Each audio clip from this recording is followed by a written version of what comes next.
নমস্কার, আমি পাপিয়া। আজকে আমি কুঙ্গো পাও চিকেন রান্না করব।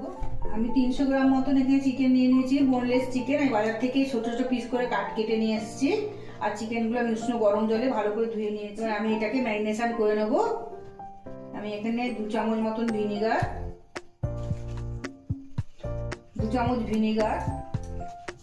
1 চামচ নুন, 1 চামচ সয়া সস,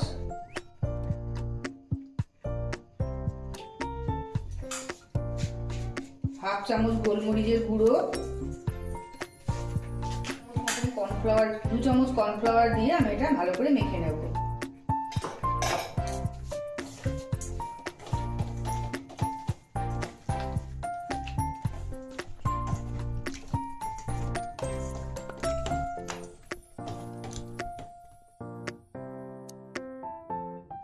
আধ ঘন্টার জন্য ঢাকা দিয়ে চিকেনটা আমি রেখে দেবো। এদিকে আমি কি কি রান্নার জিনিস রেডি করে নিই। রান্নার জিনিস বাদ বাকি 5টা শুকনো লঙ্কা, রসুন, 8-10টা কোয়া রসুন, আর হাফ ইঞ্চি আদা, আর 2টো ছোট ছোট ক্যাপসিকাম কেটে নিয়েছি, আর পেঁয়াজ পাতা।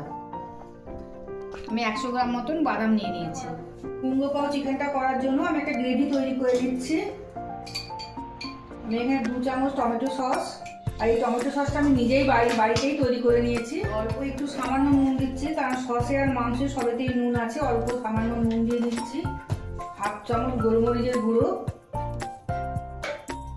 আর ওয়েস্টার সস 1 চামচ, সয়া সস 1 চামচ, আর কর্নফ্লাওয়ার, 2 চামচ ভিনিগার,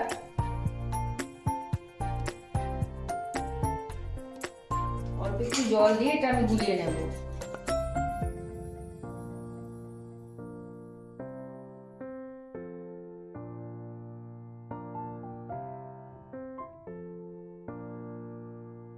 এবার আমি রান্নাটা শুরু করব।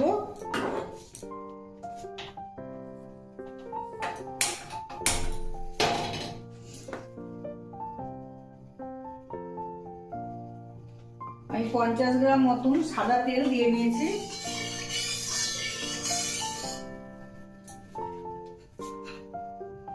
চীনা বাদামগুলো ভেজে নেব।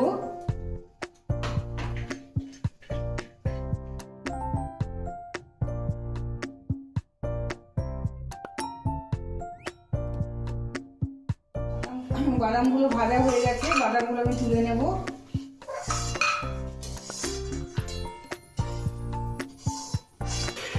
হাই ফ্লেমে চিকেনগুলো ভালো করে ভেজে নেব।